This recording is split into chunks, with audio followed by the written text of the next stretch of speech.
drive past the playgrounds and the fantasy attractions along Interstate 4, you'll find a searing reality.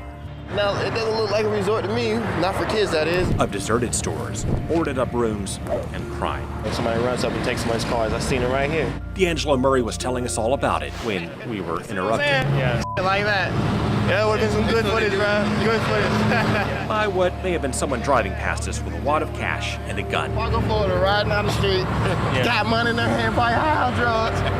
Down the street, I could have got shot. You could have got shot. You could have got shot. This is the side of Florida politicians do not want you to see because they're taking the money intended to clean it up to enrich theme parks and resorts. I walked around at nighttime, not a problem. I feel safe with the kids. According to our government, these streets, lined with putt-putt courses, hotels, game rooms, and ice cream parlors, are the ones that need help. Good, looks nice, cleanly, safe. While these abandoned storefronts north of downtown Tampa, these streets north of the Orlando attractions do not.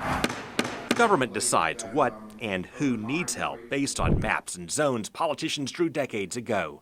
And as communities change, for better, worse, they never updated the maps.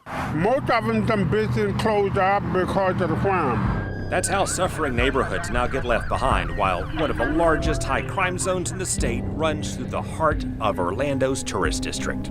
How would you describe it to the folks back home? Family friendly. What else would you say? You could take your kids here. And that's how Florida steers millions in tax credits to fight crime, poverty, and blight into luxury department stores, luxury car dealerships, and the Universal Hotels and Resorts. After we dug into this program last year, the House Speaker told us this is abusing taxpayers and the people it's supposed to help. It's a program that is not working. And then the state approved another $2.6 million for the Universal Hotels and Attractions for hiring in what the state calls its high crime zone. Do you think the city and state are mixing in some of the plot lines of the rides? I wouldn't think so. As a state senator, Geraldine Thompson tried to change this in the legislature for years. She says big money pushed back. The businesses that are impacted have very effective lobbyists, have deep pockets, and so they go into a mode of maintaining the status quo. Now, if you think steering tax credits for high crime and poverty into theme parks is a problem, and the state won't deal with it, you may think the city of Orlando could solve it. I don't see anything that precludes the city from revisiting the boundaries and redrawing the boundaries. But we found Orlando's mayor, Buddy Dyer, certified the high crime zone, as is, just last year. He sent records to the state, noting 72 murders in 2016 to back it up. He didn't mention the Pulse Massacre, an anomaly, accounted for most of those murders.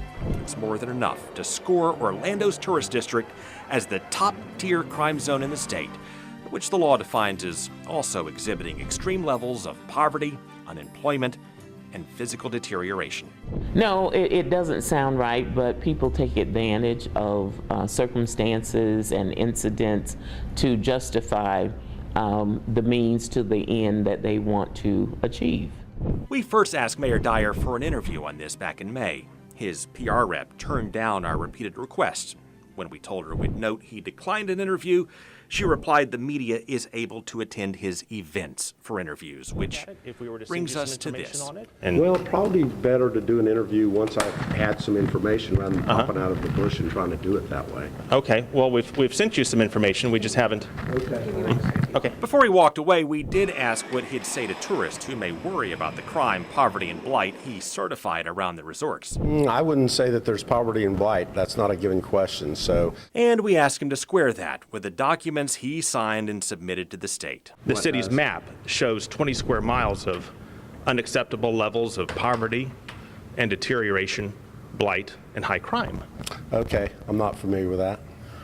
If you get familiar with it, would you be willing to look at it and suggest changing it? We have had crime come down every year for the last 4 or 5 years, so we think we're in a pretty good place relative to crime, and I'm not familiar with the maps or whatever you have that show all of Orlando being blighted. To clarify, it does not show all of Orlando being blighted, because these blighted streets north of the resorts and attractions got excluded. It's pure ignorance. Doesn't make any sense. to which the mayor responded by claiming ignorance. Well, it's the city's map. If you look at it, would you consider revising it if you think it doesn't accurately reflect the city's I'm crime? just not familiar with what you're talking about. Meanwhile, Governor Scott's administration is taking the position that high crime zones cannot be revised anyway. While the law does not prohibit updates, a spokeswoman noted it doesn't explicitly authorize them either. The bureaucrats take that to mean that crime zones are locked in place for the life of the program, even if all the crime goes away. It's been clean so far. No complaints. So they continue to approve millions intended for distressed neighborhoods into theme parks and resorts, while many distressed neighborhoods cannot get a dime. But yeah, we got some really good theme parks that we can't go to, but we can pay $29.99 and go there all year. It's crazy, bro. I think it's a little more than that. Hey, sure. And lawmakers like Geraldine Thompson say we are all getting burned. Does this state law block cities from updating these zones? It does not. It does not. What would you tell tourists who would like to come to International Drive and the attractions, but they're scared off by all the high crime and deterioration and blight? It doesn't exist. It's not there.